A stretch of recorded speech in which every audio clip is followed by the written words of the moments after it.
Сегодня американская история X, 1998 год, автор сценария Дэвид Маккена, режиссер Тони Кей. В ролях Эдвард Нортон, Эдвард Ферланг. Бюджет 20, сборы 23,87 миллионов долларов. Первоначально главная роль была предложена Хоакину Фениксу, но тот отказался. Нортон отказался от главной роли в «Спасти рядового Райана» в пользу американской истории X. Сюжет.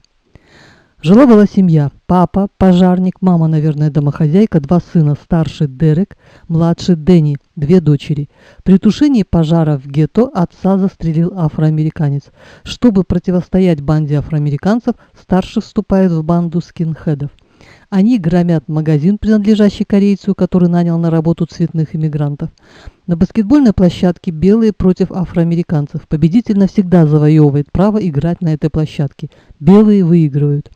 Однажды ночью Дэнни увидел, как афроамериканцы хотят угнать машину. Он говорит Дереку, тот хватает пистолет и выбегает на улицу. Одного он убил сразу, третий скрылся на машине, второго раненого он тащит к бордюру, заставляет открыть рот и прислониться к бордюру и бьет со всей силы ногой по голове. Таким образом он сломал ему челюсть и убил. Почему я так подробно описываю эту сцену? Потому что 25 лет назад она шокировала меня бессмысленностью и ужасающей жестокостью. Спустя 25 лет эффект тот же. Конечно, афроамериканцы виноваты, но можно было остановить их, ранив, а затем вызвать полицию. Но он поступил так, как поступил. Его отправили в тюрьму на 3 года. Чтобы выжить в тюрьме, он примкнул к скинхедам, но однажды главарь изнасиловал его. В этой сцене и после в больнице мне не хватило драматизма, отчаяния и надрыва. Хотя Нортон мне очень нравится, очень талантливый актер. Вот так случилось, по иронии судьбы, в тюрьме с ним плохо обошлись белые братья, а в лице афроамериканца он обрел друга. Поэтому, наверное, все его скинхедовские настроения постепенно улетучились. Он потерял покровительство белых братьев, но афроамериканцы его почему-то не тронули. После выхода из тюрьмы Дерек навещает главаря скинхедов и ставит его в известность, что они с Дэнни больше в этом не участвуют. Скинхедами не рождаются, дети интернационалисты. Это мы, взрослые, формируем их отношение к своим и чужим, в кавычках.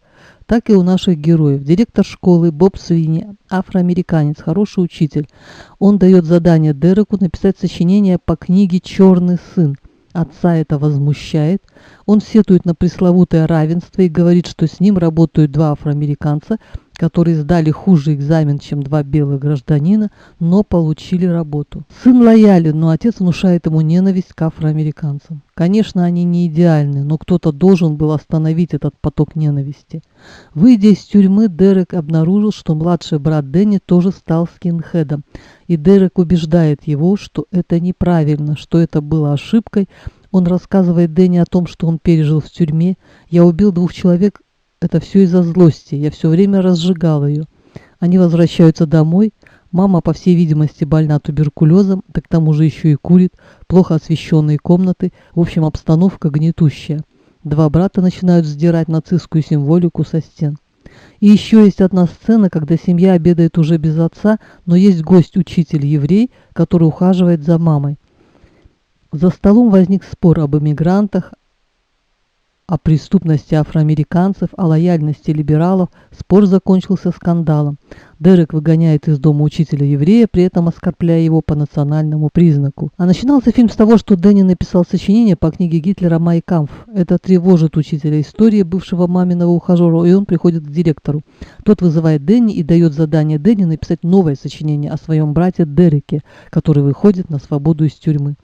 Дэнни приходит домой и выводит название сочинения «Американская история X». Финал трагичный. Дэнни застрелил подросток афроамериканец. Жалко ли Дэнни? Конечно, жалко. Но за все надо платить, такова жизнь.